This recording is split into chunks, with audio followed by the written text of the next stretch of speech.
Salut à tous, j'espère que vous allez bien, c'est Romain et on se retrouve aujourd'hui pour revenir à froid sur cette qualification complètement folle face au FC Barcelone hier soir. On a enfin le droit à ce bonheur indescriptible des demi-finales de la Ligue des Champions qui s'offre à nous, même si finalement, sur la décennie 2020, le PSG est allé dans le dernier carré 3 fois sur les 5 éditions qu'on a eues jusque-là de la compétition. Une petite performance qu'il faut souligner. Bien sûr, en matière d'émotion, le match d'hier se hisse très probablement dans mon top 5, voire top 3 de mes matchs préférés sous l'ère QSI.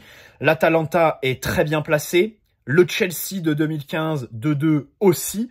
Et après, finalement, le 3-2 au Bayern, c'est un match aller, donc tu ne peux pas t'empêcher de penser au match retour qui a été perdu aussi. C'était des sensations un petit peu différentes à ce moment-là. Le 4-1 au Camp Nou, c'est un peu pareil. Et puis après, il y a des matchs en phase de poule, mais pour moi, ça n'a rien à voir avec ce genre de rencontre couperée absolument incroyable, tout ce qu'on a vécu hier soir.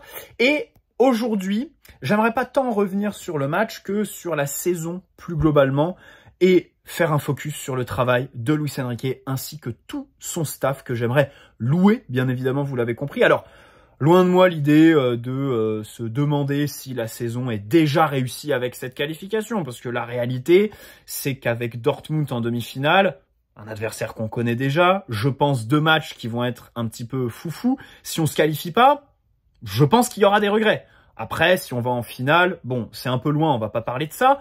En Coupe de France, on a été sérieux jusque-là. Il y a encore une finale à jouer. Bien sûr, on paye les musiciens à la fin du concert. Mais je pense qu'on peut déjà tirer quelques enseignements de cette saison suite au match d'hier soir pour Luis Enrique, pour les joueurs, parce que en Ligue 1, tu t'es mis à l'abri. La course au titre est quasiment terminée, ce qui t'a permis de faire tourner à l'échelle nationale et te concentrer en matière de gestion des temps de jeu sur la Ligue des Champions.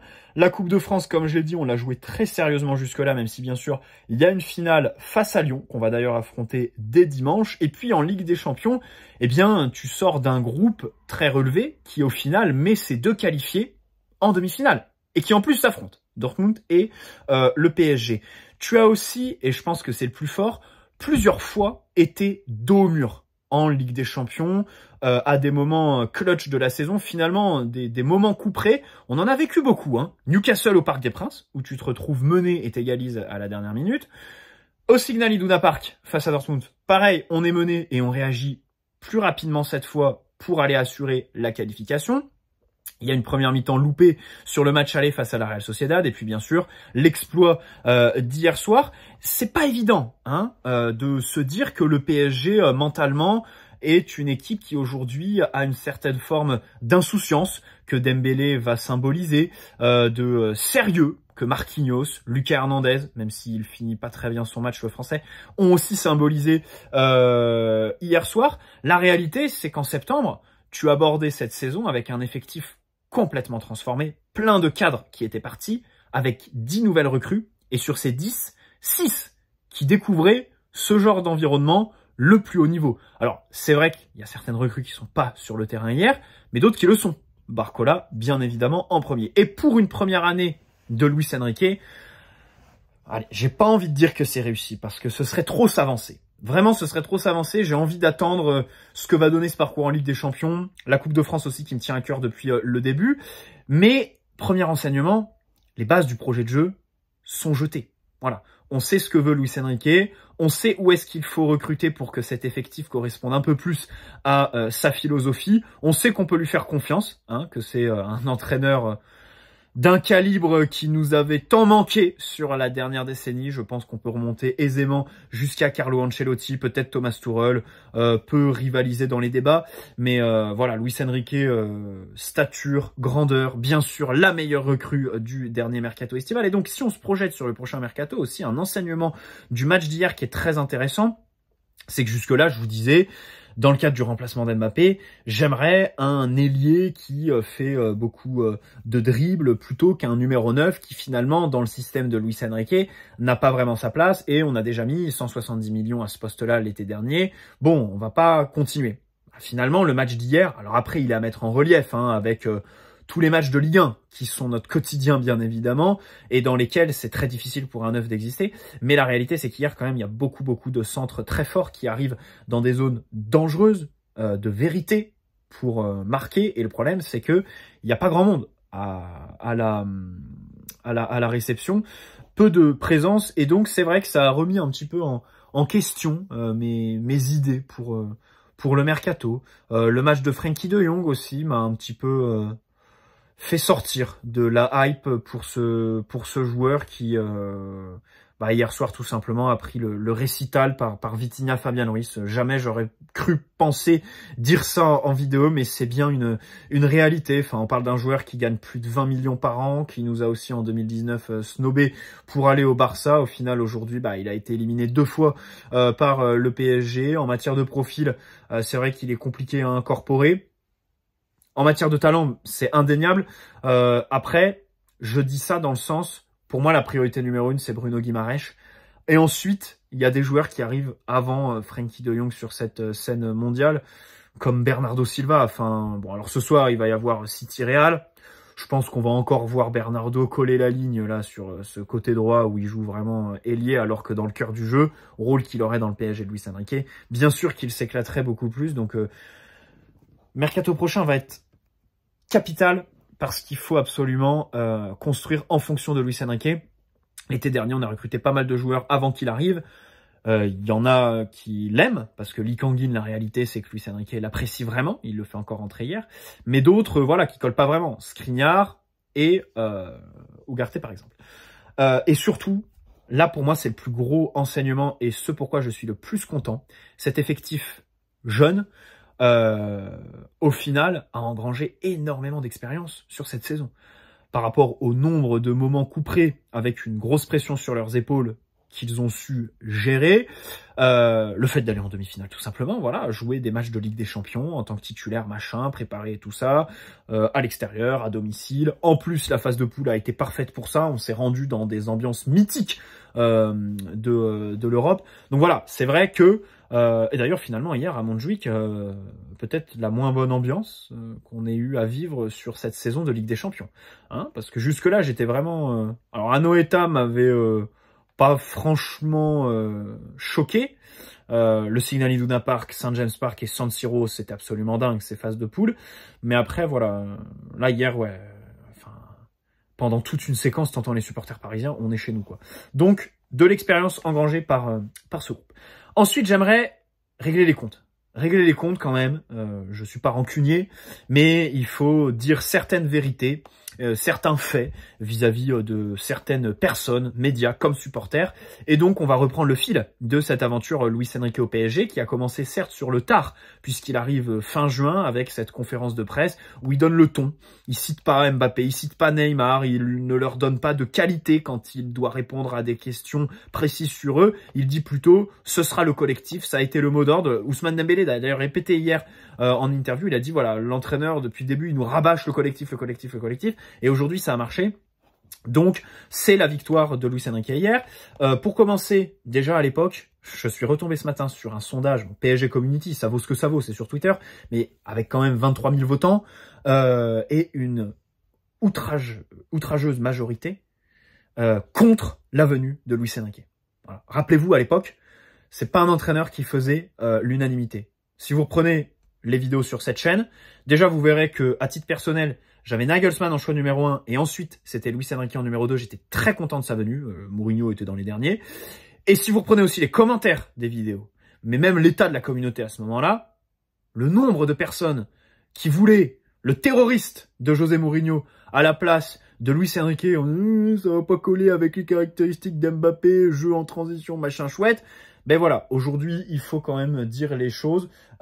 C'est un entraîneur qui fait l'unanimité, alors que à son arrivée, c'était pas si évident. En septembre, personnellement, j'avoue avoir douté quand il avait la fameuse posture. Je suis très content de mon milieu de terrain. On n'a pas recruté au mercato, mais c'est pas très grave. Voilà, je vais faire avec les outils et j'ai pas besoin de nouveaux joueurs. Bon, à ce moment-là, je me posais quand même quelques questions. Alors, j'ai à moitié tort, mais aussi à moitié raison, dans le sens où hier, et plus globalement à l'échelle de la saison, la progression de Vitinha est absolument hallucinante. Fabian Ruiz hier fait un très bon match. Finalement, c'est Warren qui nous déçoit un petit peu. Enfin, déçoit, c'est un mot assez fort. Donc là-dessus, Luis Enrique a eu raison de faire confiance à ses forces en présence. Mais après, les gars, on va pas se mentir. Une des grandes priorités de l'été, c'est recruter au milieu de terrain. Voilà. Et Luis Enrique, il l'a dit, c'est lui qui a soumis l'idée Bruno Guimaraes à sa direction cet hiver. Il veut voire 2 grands joueurs à ce poste. Donc ça veut dire aussi qu'on a quand même encore quelques défauts. On n'est bien sûr pas une équipe parfaite. Et c'est pas du tout ce que je veux signifier au travers de mes vidéos. Bref. Et puis bien sûr, revenons quand même sur les médias qui se sont attaqués à Luis Enrique, la personne plutôt que l'entraîneur à certaines reprises, avec une limite de harcèlement quasiment franchie. Moi ce matin j'ai allumé l'after-foot d'hier, j'ai éteint en fait, parce qu'au bout de 10 minutes, Dugarry il te dit c'est pas la victoire de Luis Enrique. Ah bon, d'accord. Mentalement, sa posture de communication qui retire toute la pression sur ses joueurs, qui leur donne de l'insouciance pour au final voir un PSG maîtriser les débats. Alors certes, se faire un peu peur sur le dernier quart d'heure, mais un PSG qui a toujours cru. Je suis désolé, la patte Luis Enrique y est pour quelque chose là-dedans. Physiquement aussi, faut pas oublier que cet effectif était complet, à part Kimpembe qui a un cas un peu particulier, Gonzalo Ramos qui était un peu diminué puisqu'il a pris un coup à l'entraînement vendredi dernier, mais c'est un très bon travail de son staff là-dessus. Pas évident, parce qu'on a changé de médecin par rapport à la saison dernière. Bodo s'était fâché avec Luis Campos, les deux ne s'entendaient pas, et donc on a changé de médecin en plus du staff technique, préparation physique et tout le bordel. Il y a eu beaucoup de précautions de prise avec beaucoup de joueurs qui au final arrivent en avril sur pied, en pleine forme. Lucas Hernandez, Dembélé, c'est absolument, c'est une première victoire en fait de les voir sur le terrain hier soir et en forme. Peut-être même trop de précautions de la part du staff parce qu'on rappelle qu'à un moment de la saison, on a eu des articles comme quoi les joueurs doutaient un petit peu du staff médical, travaillaient avec des mecs un petit peu en parallèle. Bon après, tous les joueurs ont des diététiciens, des médecins, des préparateurs physiques à titre personnel pour étoffer un petit peu les entraînements qu'ils font avec leur club, à titre personnel. Et peut-être que les joueurs, finalement, c'est très bien, c'est un peu des têtes brûlées qui veulent tout le temps jouer. Peut-être que ces articles, c'était justement par rapport à l'excès de précaution de la part du staff médical. Et puis tactiquement, bien sûr que Luis Enrique doit être mentionné sur la victoire d'hier, le rouge d'Araújo qui part d'une relance loupée de l'Uruguayen alors qu'il n'était pas ciblé par le pressing parisien, quelque chose que Luis Enrique avait identifié, et surtout un rouge provoqué, il vient pas de nulle part, par Barcola, un joueur que Luis Enrique voulait l'été dernier, à qui il a fait confiance, et on va y revenir sur la composition, mais c'était pas forcément évident que Barcola allait faire cette double confrontation face au Barça. Les 2 premiers buts sont inscrits avec un Mbappé qui est un peu discret dans les actions. Donc bien sûr, ça met en valeur des joueurs que Luis Enrique a fait progresser d'une manière sensationnelle. Vitinha le premier qui se mue en leader complètement. Un but sur centre, voilà, quelque chose qu'on faisait en début de saison. Alors c'était plus des centres en retrait, pas vraiment des centres deuxième poteau. Et un second sur corner. Une séquence qu'on a déjà vue 1 ou 2 fois avant le fameux but de Vitinha et que du coup Luis Enrique avait identifié, comme Xavi avait identifié les difficultés de Donnarumma dans les 5-50 sur corner au match aller. Donc voilà, c'est absolument pas un hasard en fait ce but de Vitinha, c'est là où je veux en venir. Et ensuite Riolo qui hier nous dit en fait, la composition, c'est du classique. Luis Enrique s'est enfin rangé. Luis Enrique a enfin répondu à mes appels. Voilà, j'ai eu raison parce que il a pas fait d'extravagance et pour une fois, eh bien le PSG gagne quand Luis Enrique ne fait pas de choix bizarres. La réalité, c'est que Riolo, déjà, je suis pas sûr qu'il mette Fabian Ruiz. C'était pas un choix évident, et même pour nous, d'ailleurs, même pour Luis Enrique aussi, puisque dans les médias, on nous dit qu'il y avait une balance avec Ugarte jusqu'à l'après-midi d'hier. Vitinha en 6 aussi, c'est pas forcément évident. Voilà, je pense qu'il y a beaucoup de journalistes qui l'auraient mis en 8. Barcola, alors, le fait que son entrée au match aller change quasiment tout, enfin, pas tout parce que le score est une défaite, mais quand même dans la physionomie, ça fait que sa titularisation hier, elle allait de soi en fait. C'était une évidence. Mais du coup, je reviens sur son entrée à la mi-temps du match aller, c'est là où Luis Enrique a osé. Parce qu'il sortait d'une blessure, et avant la blessure, ses prestations étaient très mauvaises. Son match à Montpellier, face à un latéral gauche qui rentre parce que le titulaire initial s'est blessé à l'échauffement et qui joue un de ses premiers matchs en pro, il avait vraiment peiné Barcola. Il y a plein de matchs où il sort à la mi-temps. Hein, pendant qu'on faisait le cirque avec Mbappé parce qu'il sortait, Barcola, il sort aussi. Hein, il est sur le banc face à Monaco. Voilà. Contre Nantes, il sort à la mi-temps, si je dis pas de bêtises. Et il y a d'autres matchs où c'est le cas aussi. Voilà, contre Reims aussi, contre Reims. Donc c'était vraiment pas évident que Barcola, sur cette double confrontation, joue autant et fasse aussi autant de différence, parce que c'est aussi à mettre à son crédit. Et puis bien sûr, Mbappé en numéro 9 hier, moi j'aimerais quand même m'arrêter sur ce choix, parce que combien de personnes ont critiqué Luis Enrique au cours de la saison? Mbappé est un ailier gauche, machin chouette, mais en réalité, déjà Luis Enrique a les couilles de replacer Mbappé en 9 en plein match face à Newcastle, match couperé, et c'est payant déjà à ce moment-là, parce qu'il s'en fout du statut, il met Mbappé, il lui fait travailler voilà, de manière un petit peu ingrate dans ce rôle où c'est vrai, t'es pas vraiment mis en valeur hein, dans le système de Luis Enrique. Mais pour moi, il y a plusieurs réalités en fait qu'il faut énoncer, les gars. Il faut parler en fait. Déjà sur le côté gauche et plus largement sur nos ailes, la réalité c'est que Dembélé et Barcola, ils sont meilleurs. Ils font plus de différence dans les 1 contre 1 que Mbappé. Hier sur son match, il a fait un bon match de numéro 9. Moi, je qualifie son match de bon, correct. Allez, correct, si on veut trouver le bon mot. Pas excellent, pas phénoménal, mais un match, voilà. J'ai pas trop compris les critiques sur les réseaux. Par contre, si on veut trouver des défauts dans son match, déjà des occasions qu'il loupe. La première sur Ter Stegen, sur un bon centre de Barcola. Hein, une frappe un peu enlevée. Il y en a d'autres aussi. Et aussi, quand il partait sur les côtés, ben, finalement, on retrouvait ce Mbappé qui, dans les 1 contre 1, n'arrivait pas à faire des différences, en réalité. Et Barcola, sur le côté gauche, te fait un match, waouh, j'ai pas de mots, mais qui dénote complètement avec le match aller d'Mbappé. Pourquoi? Parce que déjà, Barcola te montre qu'à ce poste, en fait, tu n'as pas besoin de rien branler défensivement pour être bon avec le ballon. C'est-à-dire que lui, Barcola, il a fait les différences sur Jules Koundé, sur Araújo, parce qu'il avait des prises à 2 comme Mbappé au match aller. Il a réussi à faire des centres, à dribbler, voilà, mais aussi à défendre.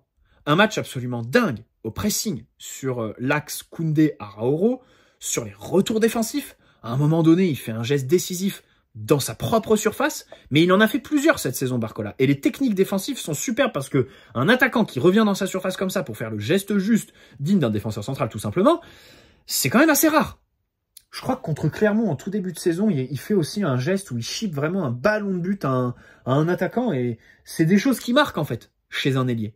Encore plus quand il est à la place de Mbappé, dont on nous dit « Ah bah faut qu'il soit ailier gauche, mais par contre sans ballon, faut qu'il y ait le numéro 9 qui aille piner pour lui sur le côté, parce qu'il a pas, et parce que faut absolument qu'il se préserve pour quand on a le ballon, être explosif. » Barcola te prouve complètement l'inverse, un match complètement dingue. Et puis surtout, pour revenir sur le poste de numéro 9, il y a une autre réalité. C'est que Mbappé est tout simplement, et ça on l'a dit plein de fois en vidéo cette saison, le meilleur joueur dans cet effectif pour jouer à ce poste. C'est tout. Même si ça ne maximise pas ses qualités, machin chouette, il est meilleur que Gonzalo Ramos, Kolo Muani, tous ceux qui veulent prétendre à ce poste de numéro 9. Bon, Kolo Muani est complètement aux fraises.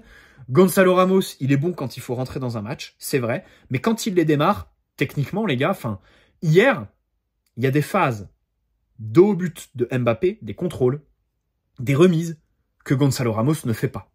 Et ça, vous pourrez pas me l'enlever. Techniquement, c'est quand même très dur pour le Portugais par moment. Aussi, Mbappé, bien sûr, fait des efforts défensifs absolument dingues, hein, comme le tacle à l'origine du contre du 4e but. Alors, ce qui est marrant, c'est que le tacle, Gonzalo Ramos l'aurait fait, parce qu'il s'investit, il descend très bas. Mais le problème, c'est que le contre, après, bah, Gonzalo Ramos, il suit pas. Hein. Moi, je me souviens, contre Reims, Ramos se fait reprendre par Abdelhamid, si je dis pas de bêtises, d'une manière qui m'avait fait limite de la peine. Voilà. Mbappé, bon, c'est Mbappé. Après, là-dessus, sur la vitesse, on peut pas trop comparer, mais pour illustrer, en fait, que dans cet effectif, c'est notre meilleur numéro 9. C'est tout. Et la saison a fait que tes meilleurs joueurs offensifs, ils sont sur les côtés, Barcola et Dembélé, donc Mbappé, pour essayer de maximiser collectivement, enfin, je préfère avoir ça, plutôt que de mettre Mbappé sur son aile gauche pour lui faire plaisir, et avoir un Gonzalo Ramos titulaire en 9 et un Barcola sur le banc. Après, je mettrais peut-être une nuance, puisqu'hier, on peut revenir sur la gestion récente de Luis Enrique avec Mbappé. Le fait de l'avoir fait sortir et tout ça, même si les médias l'ont monté en épingle, au final, on peut dire que l'entraîneur espagnol n'a pas perdu Mbappé. Ils sont pas rentrés en guerre. Ils font une super accolade à la fin du match. Et au final, ça a plus mobilisé Mbappé que démobilisé. Alors, sur match aller, c'était moins évident, mais hier, il fait les efforts défensifs et tout ça. Je pense qu'avec un autre entraîneur, Mbappé n'aurait pas fait tous ces efforts, n'aurait pas fait ce match d'une sobriété absolument louable pour lui, surtout pour lui. Mais par contre, déjà, quand Mbappé sortait, les joueurs qui rentraient à sa place, bah en réalité, ils n'ont pas gagné leur place dans le 11 et ils jouent quasiment pas sur la double confrontation. Là, je fais référence à Gonzalo Ramos.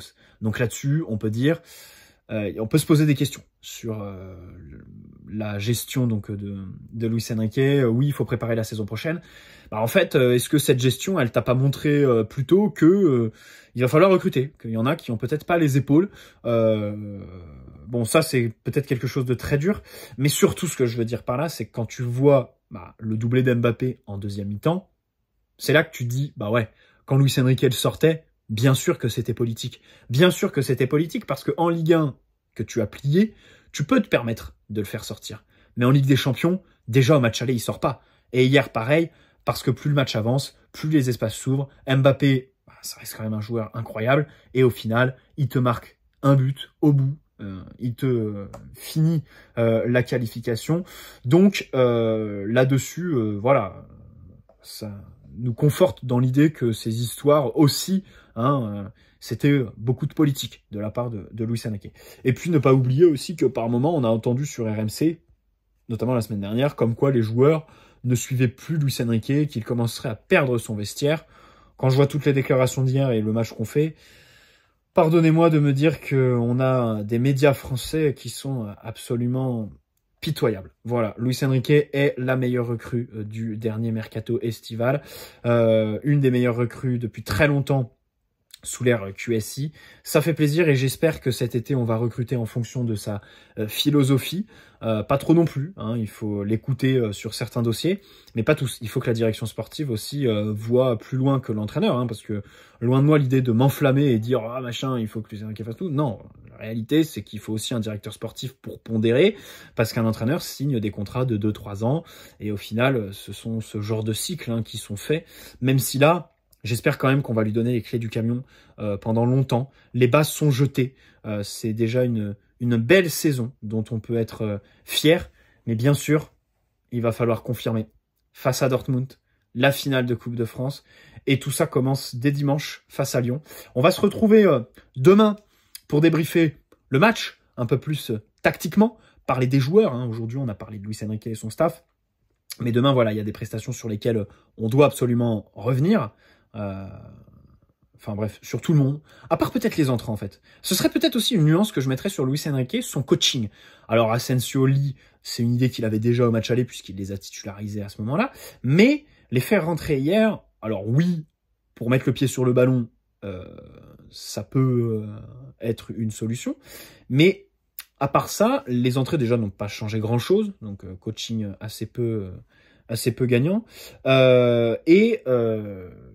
au final, on a un peu perdu le contrôle avec justement Lee et Asensio sur le terrain. Ce serait peut-être un bémol qu'on pourrait mettre sur le match de Luis Enrique hier, si on avait à en mettre un, bien évidemment, puisque celui qui s'est complètement trompé, c'est en face, Xavi qui a pété les plombs, qui en matière de coaching aussi n'a pas été tout à fait juste. On peut se poser des questions sur la sortie d'Yamal. Est-ce qu'un autre joueur n'aurait pas pu sortir à sa place sur un coaching qui serait arrivé trop tardivement par rapport à certains joueurs qui étaient grillés dès la demi-heure de jeu, comme Pedri. Mais bon, ça, ce sont les affaires des Catalans qui sont repartis à la comptabilité. Bien joué les gars, vous allez l'avoir votre DEC. Ne lâchez pas les gars, encore 8 ans d'études et vous allez enfin être spécialiste en finance. On est de retour sur vos tableaux Excel.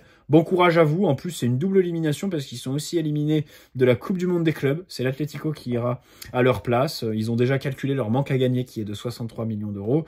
On espère que vous trouverez d'autres leviers encore. Vous pouvez en vouloir à Laporta qui hier n'a pas activé le levier arbitrage maison. C'est dommage, c'est comme ça, mais le football est revenu à la normale. Bonne soirée à tous, prenez soin de vous les amis. Savourez parce que c'est incroyable. On est vraiment sur un petit nuage là, je vous dis, une journée vraiment dingue. Voilà, il me manque juste un petit cigare en plein milieu d'un champ avec le soleil en pleine gueule et tout est bon. Bonne soirée à tous et je vous embrasse tendrement.